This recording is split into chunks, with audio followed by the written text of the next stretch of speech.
नमस्कार। मैं डॉक्टर सरमन सैनी, सहायक आचार्य, राजकीय महाविद्यालय नवलगढ़। आज की इस क्लास में एक बार फिर आपका स्वागत है। आज की क्लास में अपन पढ़ेंगे वेस्टर्न पॉलिटिकल थॉट के एक महत्वपूर्ण विचारक निकोलो मैकियावेली। मैकियावेली एक आधुनिक युग का पहला विचारक था और मैकियावेली ऐसे समय पैदा हुआ था जब मध्य युग का अंत हो रहा था और आधुनिक युग का प्रारंभ हो रहा था। 1469 में इटली के फ्लोरेंस नगर में उसका जन्म हुआ और 1527 में उसकी मृत्यु हुई।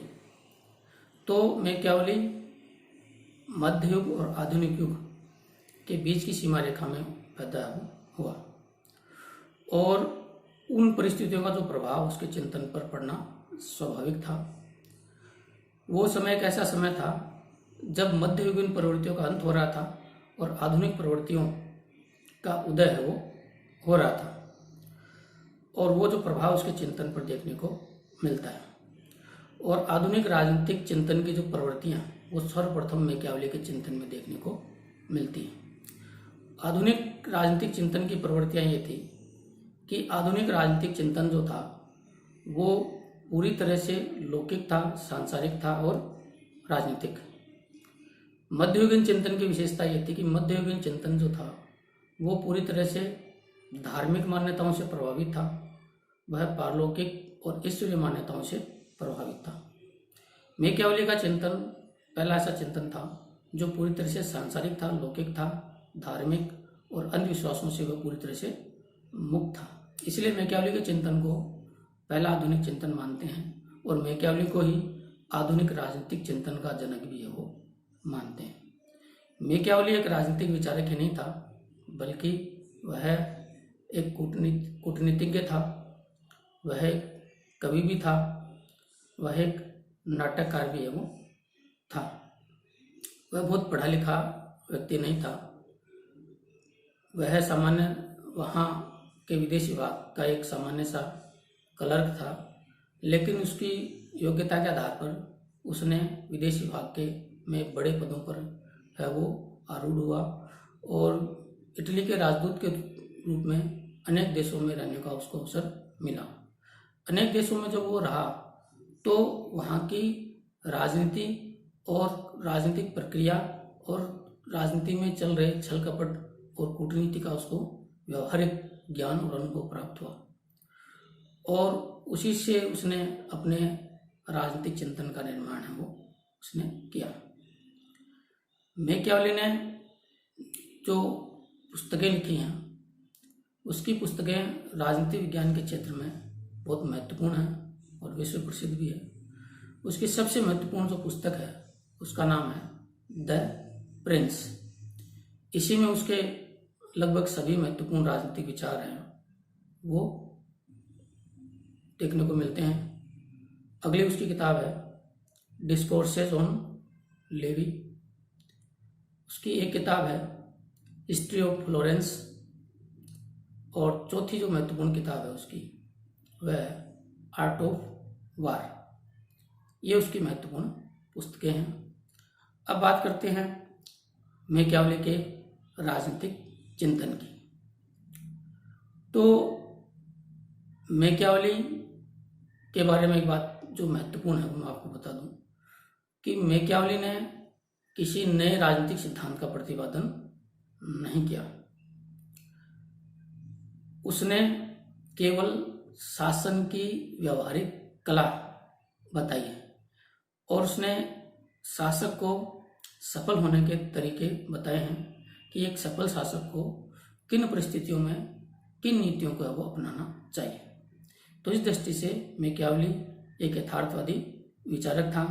इसलिए मैकियावेली की तुलना प्राचीन भारतीय विचारक कौटिल्य से भी की जाती है, क्योंकि कौटिल्य ने भी एक सफल शासक के लिए सफल होने की नीतियां हैं वो बताई हैं।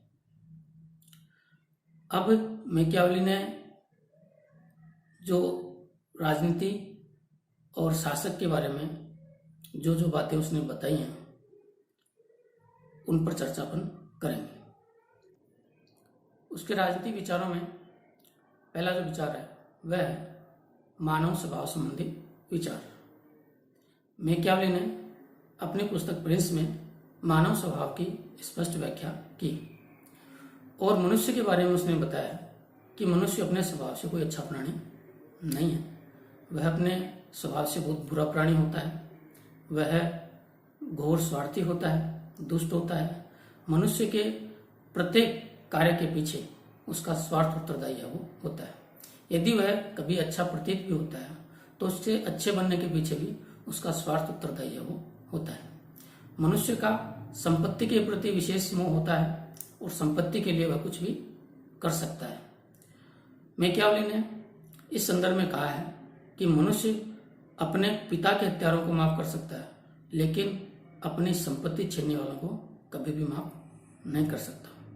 इसलिए मैकियावेली ने शासक को सुझाव दिया है कि शासक लोगों को कोई भी दंड दे, लेकिन उनकी संपत्ति का हरण कभी ना करे।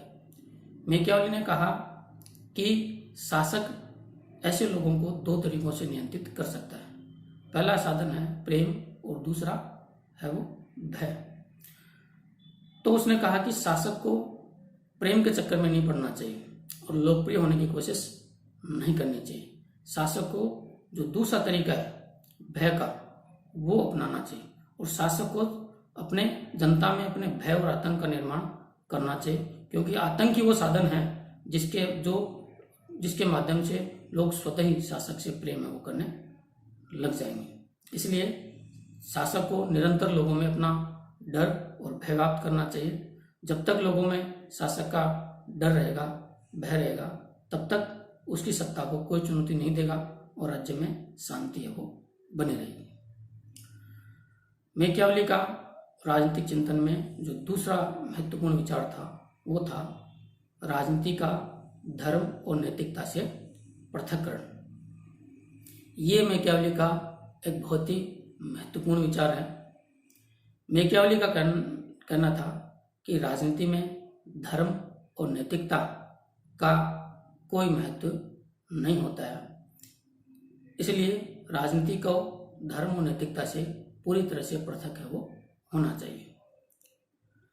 शासक को सामान्य तौर पर धर्म के प्रति आस्था रखनी चाहिए और जनता के सामने शासक को अपने आप को एक धार्मिक व्यक्ति के रूप में पेश करना चाहिए।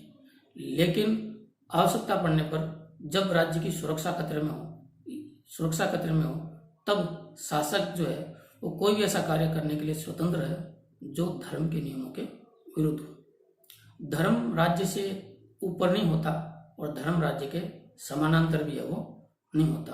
धर्म राज्य के अधीन होता है और शासक अपनी सफलता के लिए धर्म का इस्तेमाल एक साधन के तौर पर है वो कर सकता है। तो इस प्रकार मैकियावेली ने राजनीति से धर्म को पूरी तरह से पृथक किया और उसने इस प्रकार एक धर्मनिरपेक्ष राजनीति का प्रारंभ है वो किया। मैकियावेली ने धर्म के साथ ही नैतिकता को भी राजनीति से है वो पूरी तरह से पृथक किया और ये कहा कि शासक को नैतिक अनैतिक, धर्म अधर्म, पाप पुण्य, उचित अनुचित के मापदंड में बंधना नहीं चाहिए। शासक के लिए एक ही नैतिकता होती है, वो होती है राज्य की सुरक्षा। और राज्य की सुरक्षा जब खतरे में हो तब शासक है वो कोई भी ऐसा कार्य कर सकता है जो आम लोगों के लिए अनैतिक है वो माना जाता है। नैतिकता के जो नियम आम व्यक्ति पर लागू होते हैं वो शासक पर लागू नहीं होते, क्योंकि एक आम व्यक्ति और शासक में बहुत अंतर है वो होता है। इसलिए आम व्यक्ति जिस नैतिकता का पालन करे, शासक उस नैतिकता का पालन करे, ये कोई आवश्यक नहीं है। इसलिए शासक नैतिकता के उन सभी मापदंडों से मुक्त है जो एक आम व्यक्ति पर लागू है वो होते हैं। आवश्यकता पड़ने पर शासक वो सभी प्रकार के कार्य कर सकता है जो धर्म विरुद्ध हो या जो अनैतिक हो। तो इस प्रकार मैकियावेली ने राजनीति को धर्म और नैतिकता के मापदंडों से पूरी तरह से पृथक किया। यद्यपि भारतीय राजनीति में जो है वो राजनीति को धर्म और नैतिकता से है वो जोड़कर देखा जाता है और धर्महीन राजनीति को एक बुरी राजनीति के तौर पर देखा जाता है। जैसा कि गांधी जी ने कहा था कि राजनीति जो है वो धर्महीन नहीं होनी चाहिए। गांधी जी ने कहा था कि धर्महीन राजनीति जो है वो मृत्यु पाश के समान होती है, जो व्यक्ति की आत्मा को है वो मारती है। अगला विचार है साधन और साध्य का। मैकियावेली का कहना था कि शासक को साधनों के चक्कर में नहीं पड़ना चाहिए। शासक को केवल अपने साध्य यानी उद्देश्यों का ही ध्यान रखना चाहिए, और यदि उसके साध्य अच्छे हैं तो उसके लिए वह कोई भी साधन अपनाने के लिए स्वतंत्र है। यदि अच्छे साध्य के लिए, अच्छे उद्देश्य के लिए वो गलत साधन अपनाता है तब भी वो जायज है और उचित है, क्योंकि उसको मिलने वाली सफलता उसके द्वारा अपनाए गए साधनों को भी नैतिक और सम्माननीय है वो बना देती है। तो इस प्रकार मैकियावेली ने केवल साध्यों पर बल दिया है, साधनों को महत्व उसने नहीं दिया, जबकि गांधी जी ने साधन और साध्य दोनों की पवित्रता पर बल दिया है। गांधी जी का कहना था कि पवित्र साध्यों की प्राप्ति पवित्र साधनों के द्वारा ही है वो हो सकती है, इसलिए साध्यों के साथ साधन भी पवित्र है वो होने चाहिए। अब अगला जो विचार है मैकियावेली का, राज्य संबंधी विचार, राज्य के विषय में। मैकियावेली ने राज्य को है वो कोई प्राकृतिक संगठन नहीं माना, बल्कि उसने राज्य को एक कृत्रिम संगठन माना है। उसका कहना था कि राज्य एक कृत्रिम और एक मानवीकृत संस्था है जिसे मनुष्य ने अपने लाभ के लिए है वो बनाया है। और राज्य जो है समाज के विभिन्न संगठन होते हैं और राज्य उन सभी संगठनों से श्रेष्ठ होता है, और राज्य किसी के प्रति उत्तरदायी नहीं होता, बल्कि अन्य सभी संगठन जो है वो राज्य के प्रति उत्तरदायी है वो होते हैं। और व्यक्तियों का एकमात्र काम होता है कि वो राज्य के आदेशों की पालना करे और राज्य के प्रति अपना सब कुछ समर्पित है वो कर दे। राज्य के दो रूप उसने बताए हैं। एक होता है स्वस्थ राज्य, जो निरंतर गतिशील होता है वह स्वस्थ राज्य होता है। दूसरा राज्य का रूप उसने बताया अस्वस्थ राज्य, जो राज्य गतिहीन होते हैं वो अस्वस्थ राज्य है वो होते हैं। नेक्स्ट विचार है उसका शासन प्रणालियों का वर्गीकरण। मैकियावेली ने भी जो है शासन प्रणालियों का वर्गीकरण प्रस्तुत किया है। उसमें उसने कुल 6 तरह की शासन प्रणालियां बताई। उन 6 में 3 शासन के अच्छे रूप बताए हैं और 3 उसने शासन के बुरे या विकृत रूप बताए। अच्छे रूपों में उसने राजतंत्र, कुलीन तंत्र और गणतंत्र को बताया है, और बुरे रूपों में उसने अधिनायक तंत्र, वर्गतंत्र और लोकतंत्र को बताया।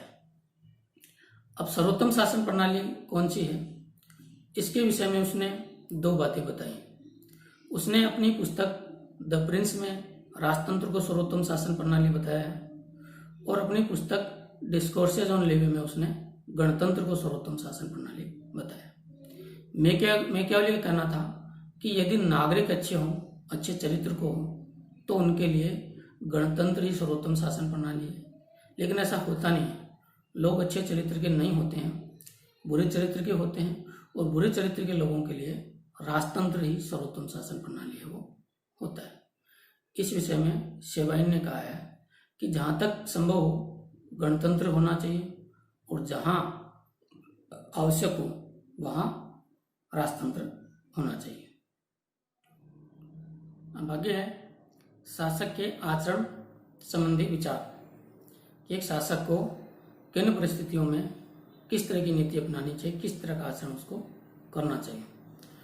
तो इस विषय में मैकियावेली ने कहा है कि शासक को जनता को नियंत्रित करने की सभी प्रवृत्तियों का ज्ञान होना चाहिए।